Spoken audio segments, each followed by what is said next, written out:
Good morning and welcome to Treasure Tuesday.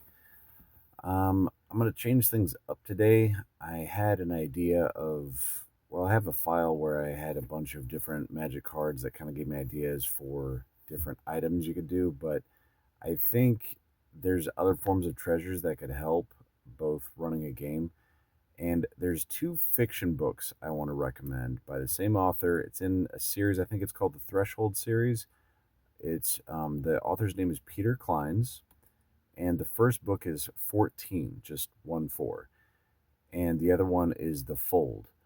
Both are really, really good books. Now, I the other books are okay, but I didn't get into them as nearly as deep as the first two, and it was kind of like separate stories in the same universe type thing. Like there's some crossover, and then the third and fourth books, I think there's no, I think the fourth book has more crossover. And it's if I remember correctly, the third book is Dead Moon, and I I see what it is doing, but I really had trouble getting into it. My son enjoyed it a little bit more than I did, but there was just a concept that he went with, and I struggled with it, and it really broke the suspension of disbelief. But anyway, and then the 14, or excuse me, the fourth book was Terminus, I believe, and it tied things together some, and kind of, I don't know if he wrapped up the story, but it it added to it. But the first two, the 14 and the Fold, are just an excellent example of keeping a story going, and they're very different.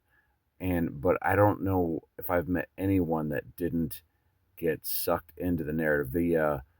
Unfortunately, there was some kind of problem with the publisher in that it's hard to find print copies of either of these books.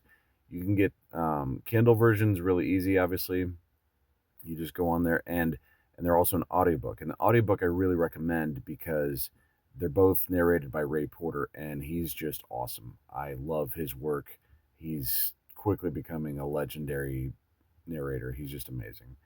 Anyway, so I highly recommend those. They're amazing. And if nothing else, if you maybe give it two read throughs, or both of them two read throughs, give one a read through as like just enjoy the story, both of them, and then read through again as think about like what they're doing with the storytelling aspect and how your game might improve by implementing these things, because like 14, without giving anything away, is there's this apartment building where the main character goes to, and it's like cheap rent, and just a bunch of weird things happen. And like the general idea is like, hey, if we charge cheap rent, maybe people won't poke too deep. But there's like a mystery about the building, and it's like, what's going on? Like these just a bunch of weird things happen. So anyway, that one was cool. And then the Fold is that one's probably my favorite.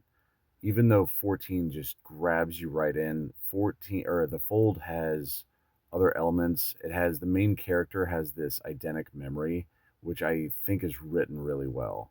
So he just remembers everything perfectly, which, maybe it's because of my interest in memory. But either way, both these books are amazing, and I think aside from just enjoying them, you could probably pull some stuff, if nothing else, into a game. Like if you read both these books and you don't think of one thing, I don't know what to tell you. So anyway, check these out. They're really awesome. I love them, and I hope they help you. Don't look for a fair fight.